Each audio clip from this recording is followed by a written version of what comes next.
ki mümin dəstə deyil, örtmez ölümün üstünü.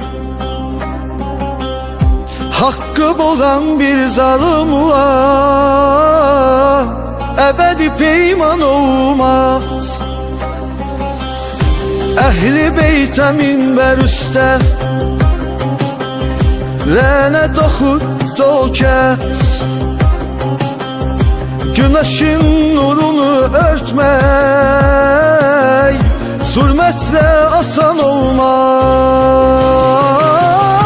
Soruşdu senden o zaman, niye suymursan onu? Dediler sonu ben kesebilim de bühtan olmaz. Peygamber Qədir Xum günü oluna bula battı. Hakkın seçtiği rehberde bir sür ve neksan olmaz. Saxta barış istəyərlər dərk etmez bu hikmeti. Sanıma seven ürəkdə əliyə məkan olmaz. Her şehrinin kapısı uca Heydər-i Kərrar. Bu sirli xəzinələrdən dərin bir ümman olmaz. Heydər dağısını fəth edən mürşidi kamil odur.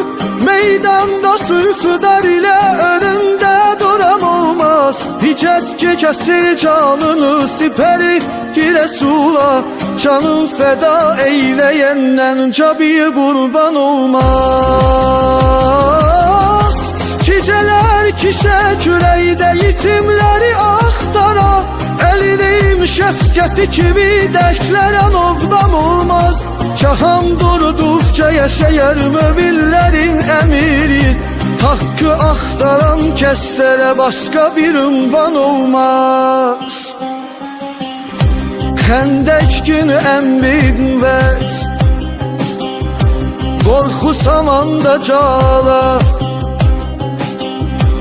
Elinin tek zərbəsinə tay birin sarmam olmaz. Peygamber o gün buyurdu, bu zərbənin savabı bütün inso cins kusada. İbadet asan olmaz. Xeybərdə qalalanmaz, Resul müştəmirəndən.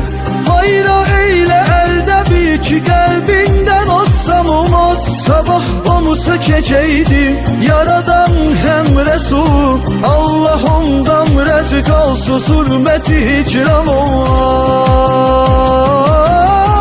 O kes kaçmaz hiç meydandan, qalxmaz yadı düşmenden. Hakkın aslanından başka bile qəhrəman olmaz.